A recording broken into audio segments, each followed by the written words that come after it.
C'est avec beaucoup de plaisir cette semaine qu'on reçoit l'émission Nul si découvert. C'est un ami, mais c'est aussi leitmotiv pour moi en quelque part. M. Guy Michaud, président et chef de direction de Génacol. Salut Guy, ça va bien Guy? Salut Michel. Merci d'avoir accepté notre invitation parce que tu as un agenda très, très serré.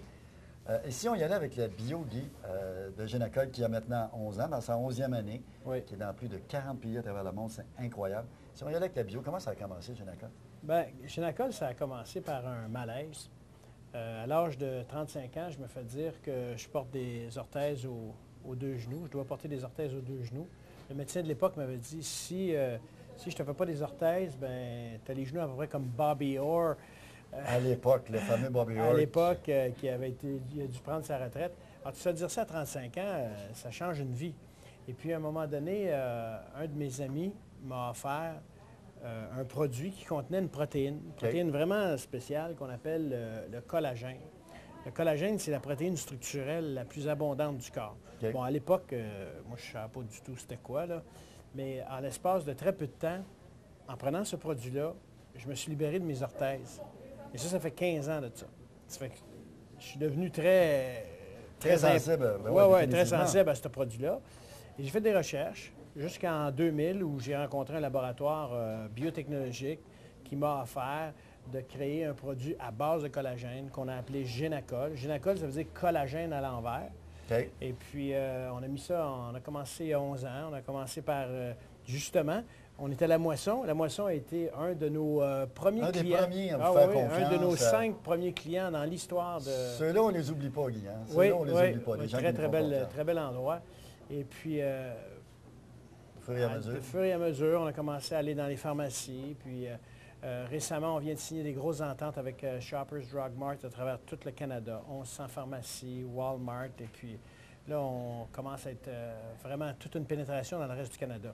Mais comme tu mentionnais, on est rendu maintenant dans près de 40 pays. Pas tout comme au Québec, là, mais... non, j'imagine. Mais on vient de nous annoncer une première commande au Mexique demain. Oh, wow, bravo! On va avoir une première commande.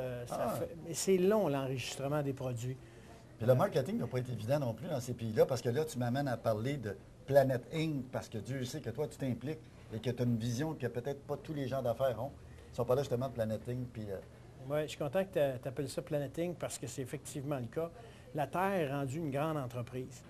On ne peut pas se le cacher, là, avec tout ce qui s'appelle la technologie, l'information, l'Internet. Il y a possibilité maintenant de faire du commerce partout dans le monde. Puis le Québec, on doit savoir où on se situe, nous, dans cette nouvelle équation-là. Le Québec, on est 1 sur 1000. On est 7 millions sur 7 milliards. Dans cette nouvelle équation-là, c'est comme si on avait un bureau, mais on a une bonne nouvelle. Dans cette équation-là, c'est le Québec qui a le plus beau bureau. Parce qu'on est un employé, mais c'est nous autres qui a le plus gros bureau. Des ressources, tu parles de bureau. On a des ressources naturelles. Okay. On a vraiment tout ce qu'il faut au Québec pour faire notre place dans cette grande entreprise qui s'appelle Planet Inc. Il y a un défi, par exemple. Le défi, c'est que les gens, ils laissent la porte fermée de ce bureau-là.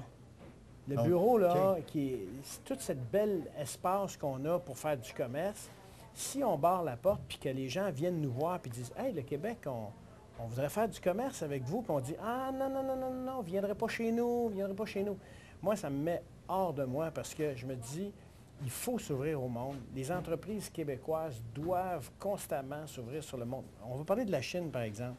Mais il y a une personne sur deux que je rencontre qui voit la Chine comme un envahisseur, maintenant. Un envahisseur, une menace.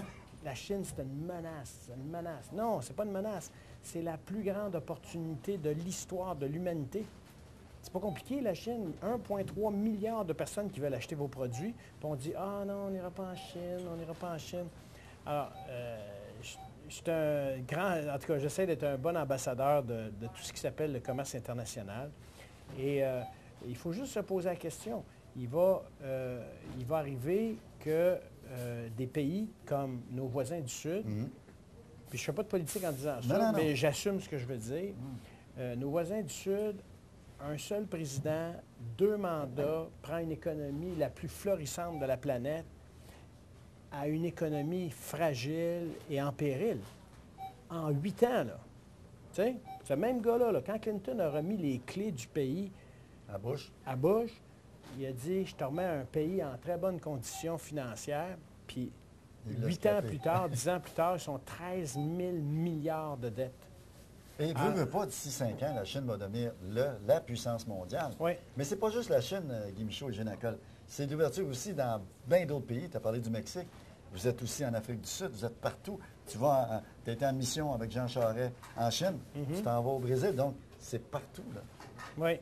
Ben, ça me fait rire que tu me parles de ça parce que quand j'étais en Chine récemment, le premier ministre, c'était dans une mission commerciale, il allait vendre l'idée aux investisseurs chinois de venir investir au Québec dans ce nouveau plan qui s'appelle le Plan Nord. Je reviens ici, j'entends quelqu'un à la radio, un analyste quelconque, que je nommerai pas parce que ça ne me tente pas de faire de politique, là, qui dit « Ah, notre premier ministre est en train de vendre le Québec aux Chinois. » Honnêtement, il y a deux façons de voir les choses. Hein? C'est un peu décevant d'entendre une réaction comme ça. Ouais. Mais je ne veux pas trop embarquer dans la politique Non, je parce comprends. qu'il y a des gens qui sont en faveur puis il y a des gens qui sont Parce en que remarque, pour un défaveur. parti politique, c'est un candidat de prestige. Ouais, Je ne veux pas t'ouvrir la porte. Non, Guy. Je ne veux pas t'influencer non plus. OK? Mais l'important, c'est de dire qu'il y a possibilité, peu importe dans quel domaine que tu es, de pouvoir faire du commerce dans le monde entier. Et à un moment donné, je faisais une présentation, une causerie à des gens d'affaires, puis je disais, il n'y a aucune personne, peu importe le métier que vous faites, qui ne devrait pas mettre dans son profil une partie internationale. Puis là, je parlais évidemment de la Chine. J'étais un grand passionné de la Chine. Hein. Et puis, même que je prends 2 cours par semaine de mandarin, moi. Oui, même ta cravate, parce que c'est une très belle cravate. Oui. C'est en passant qui vient de la Chine. Mais ces meubles aussi, dans ces bureaux, viennent de la Chine. C'est extraordinaire. Tout Mais beauté. bon, Oui. le point, c'est que quand j'ai vu ça, je me suis dit, l'important, c'est de voir qu'il y a une opportunité, puis que tout le monde prenne cette opportunité-là au sérieux. Alors, il y a un monsieur qui lève la main et dit, « Oh, mais écoutez, M. Michaud, moi, je suis un comptable. Tu sais, les enfants en Chine, vas-tu lui montrer à faire des chiffres? » Je dis, « C'est là que vous passez à côté. » Je dis, « Vous, comme comptable, vous avez des clients qui, Ben oui. eux, ils ont un potentiel pour la Chine. Si vous devenez un expert, là, bien, ça va vous ouvrir des portes. » Ben oui, Là, absolument. il dit, « Ah ouais, c'est vrai, ça. » Il n'y a rien, il n'y a aucun métier, rien qu'on peut faire qu'on ne s'ouvre pas sur le monde. OK. Et, donc, c'est ma petite passion à l'international, comme tu peux voir. Et là, tu repars pour une autre mission au Brésil. Mais en terminant, j'aimerais ça qu'on parle. Génacol, on est dans la 11e année de Oui. Génacol. De nouveaux locaux, l'inauguration au cours des prochains jours, de nouveaux locaux à Blainville, soit dit en passant. L'avenir de Génacol. L'avenir de Génacol, c'est d'en faire un produit international, la marque de antidouleur internationale. On a fait des études cliniques. On vient de recevoir les résultats d'études cliniques Homologué. vraiment significatives, scientifiquement approuvées. Et l'avenir de Génacol, c'est le monde. Il faut que je sois cohérent avec ce que je t'ai dit Ben oui, tantôt. absolument. Puis la première place à vraiment s'occuper, c'est vraiment de ce qu'on appelle le ROC, le reste du Canada, the rest of Canada. Et puis ça va très, très bien dans ce sens-là.